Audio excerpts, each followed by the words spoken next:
And now it is my great privilege to introduce our beautiful speaker today, Reverend Jane Quirin. Not yet. There's so much more to this wonderful lady, and I met her up at Harmony Grove Spiritualist Association, where we taught at Institute, and it was just very fun, exciting time with the students and with the beauty of the grove. Reverend Jane Quirin was ordained in 2003, and being a spiritualist minister, she makes her love every day of her life, makes her love every day of her life. She brings that love. She loves to aid people through her readings and healings. And the discovery over 15 years ago that she had medical intuitive abilities has provided an avenue by which to fuel the faith level of recipients of healing.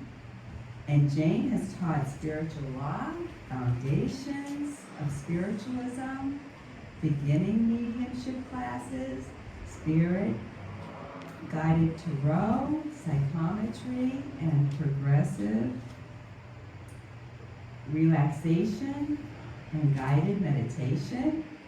She's worked as an educator in secondary schools and universities, as well as high school administrator. Jane is the author of the book, Finding Spirit with Divine Intervention and Guidance. She has 3 children and 6 grandchildren, and is eternally grateful to walk with them in this lifetime. Let's welcome warmly, please, Reverend Jane Quirin.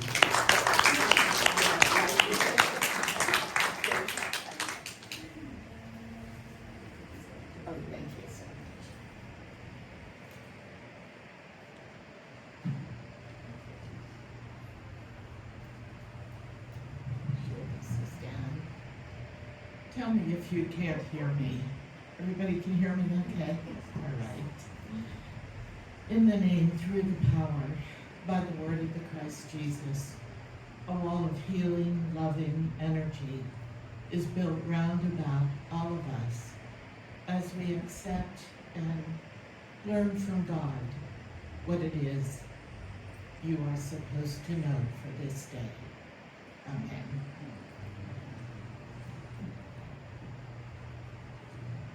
It's interesting, as I was preparing for this talk, the name of my talk is Why Do People Say and Do What They Do? And you know sometimes that can be really challenging when somebody says something to you and you don't exactly like it.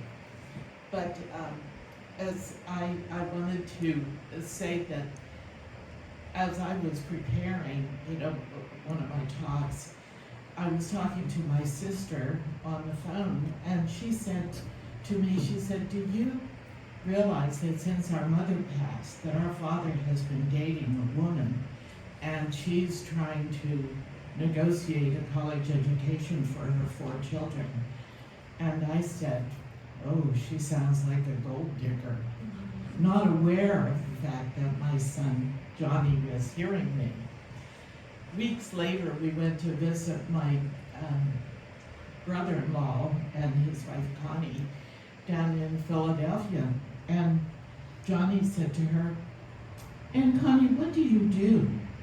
And she said, "I'm a clinical psychologist, honey. I work in a hospital." And he said, "Oh, I thought you worked in the mines digging gold. I heard Mommy say you were a gold digger." Can you imagine? It took me forever, and I don't even know if she knows to this day that I did not say that about her. My brother-in-law, Terry, was a Philadelphia lawyer, and he was a good catch. But she was a good catch, too, with her psychology background. But anyways, I wonder sometimes how you're doing spiritually with the things that people say and do, leaving you with questions about them and about you. Our beliefs and our adhesion to our spiritualist principles by which we live say that we know there's a spiritual intelligence that supersedes all of us, and that God would never let anything happen or be said to us to hurt us. It's just that sometimes incidents happen in our life, and we have to learn to forgive. It's uncanny how God helps me in so many ways. As I was preparing this talk, I looked down at my horoscope that day, and it said, "Be careful what you say and do so as not to hurt anyone."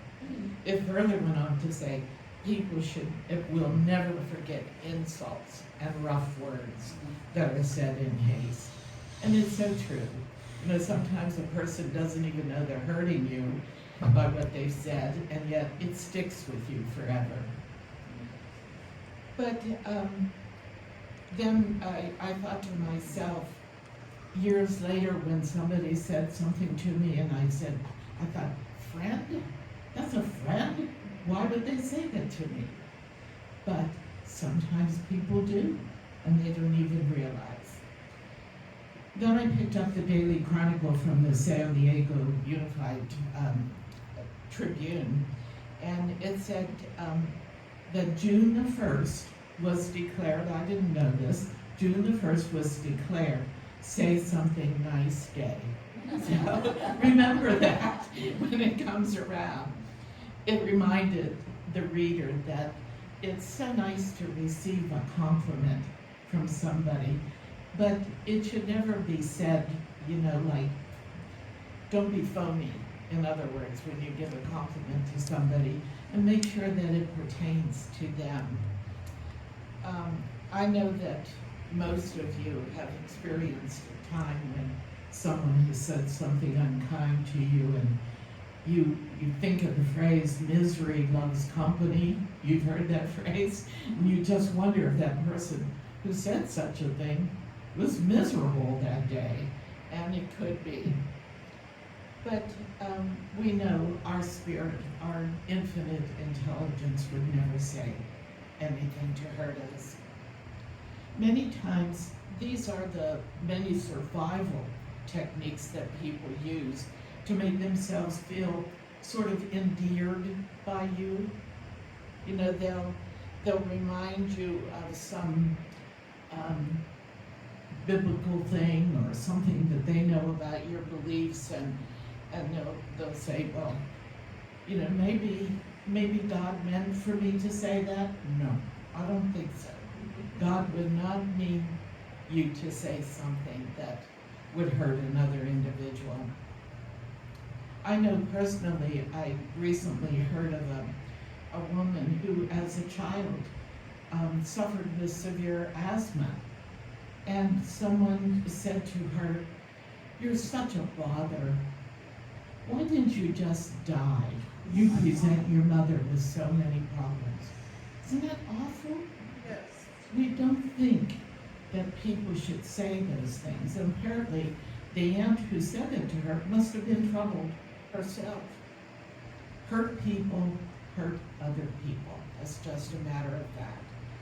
And so many times they've gone through trauma themselves, and they haven't waited or sought out healing. I thought about that this morning as people sat on the healing stool, that we don't only seek healing on that healing stool from our physical things, but the things that are troubling our mind. Seek healing in that way too. I think that sometimes people use a religious mask. They'll say, well, I didn't think you'd say something like that because you are so spiritual. Healing from relationship trauma requires a process of first establishing boundaries and seeking the guidance of a minister or a therapist. We can't expect that people should say mean things to us, but we also have to realize that we have to set boundaries by telling people they can't. You can't insult me in that way. You've heard the expression, hurt me once, shame on you, hurt me twice, shame on me. So we don't give somebody a second chance to hurt us. We set boundaries. But still you ask, how should I, as a spiritualist, respond to people that don't say nice things to me? First of all, realize that we believe in God and an infinite intelligence that supports and guides us. We believe, as in most religions, do unto others as you would have them do unto you. Remember that. We affirm the responsibility of creating our own happiness or unhappiness as we obey or disobey God's rules. And we affirm that the door to forgiveness is always open. We have to be able to forgive. You know, sometimes it's hard because those words stick with you that somebody said. But it's so important to forgive because then you do forgive yourself, that you've forgiven somebody else. But some people just have a really fragile ego, and they try to hurt people who seems to have it all together. You know, they want that person to know, well, if you think you're good, let me tell you this. But people as such never realize that they're hurting themselves. That's who they're really hurting. They will tell you that, you know, somebody's just wishing this on them. I have a friend like that when things happen in her life, she doesn't look at her own personal development. She always says to me, I just know somebody's wishing evil on me. You know? And I don't think. I think she's so unhappy in her present situation that she can't imagine that something within herself is creating that disappointment. So she wants to think somebody wished evil on her. Our God, our lovely God of superior intelligence, would never hurt us in that way, or anyone, by what they say. Many people are just spiritually devoid of inner wisdom. They're people who are afraid of something, and they act out that fear on you. It happens. So it's best to just take a pause and regulate your emotions. The best approach to deal with people that say things to you that hurt you is to first of all say, with putting the emphasis on the right words, can you repeat what you just said? And then that kind of puts them, you know, to a place where they have to realize the tactlessness of what they just said to you. Or state a clear boundary. I don't appreciate hearing something you said somebody has said about me. So I'd like you to just stop. It's okay to say that. Or use the broken record technique. I'm not going to entertain this, and just refuse to hear anymore. That's all there is to it. Or you remove yourself entirely. Just walk away from the person, and you don't have to give an explanation. They should know if they tried to hurt you. But do realize that most people don't lose sleep over what somebody has said to them. A year from now, you usually don't even remember it. And the goal is not to feel less. It is to stop treating every situation like it's an emergency that you have to deal with then. This isn't working for me, says a complete thought in itself. It doesn't need explanation. Your success will disturb people who don't have it all together. They'll wonder, maybe they won't wonder in the exact words, I wonder why they didn't get upset at what I told them. They just realize that you're the larger person. Saying yes when you mean no is not a kindness. It's a debt that you usually repay later. Have you noticed that? So you have to be willing to just say, no, I'm sorry, I can't do that. So now I've talked mainly about the negative comments that are directed to you. But sometimes we say things, and we don't want to hurt anybody with our words. So you just wonder, some people will say to you, well, maybe somebody got that wrong when they said that to you. Just let me tell you how I've been hurt by someone else. That's not helping the person who is trying to seek you out for help on how they can heal. It's better to connect with them by showing compassion. And compassion is sort of being there in what they're in and realizing how they must have hurt. The goal is to alleviate their hurt. Make yourself available. If not then, another time. Most people love being in the company of a highly evolved individual, and they would appreciate it if they know that you're there. So, if you've hurt somebody, of course, the thing that you do is apologize. We're human, and we all make mistakes from time to time. Apologize.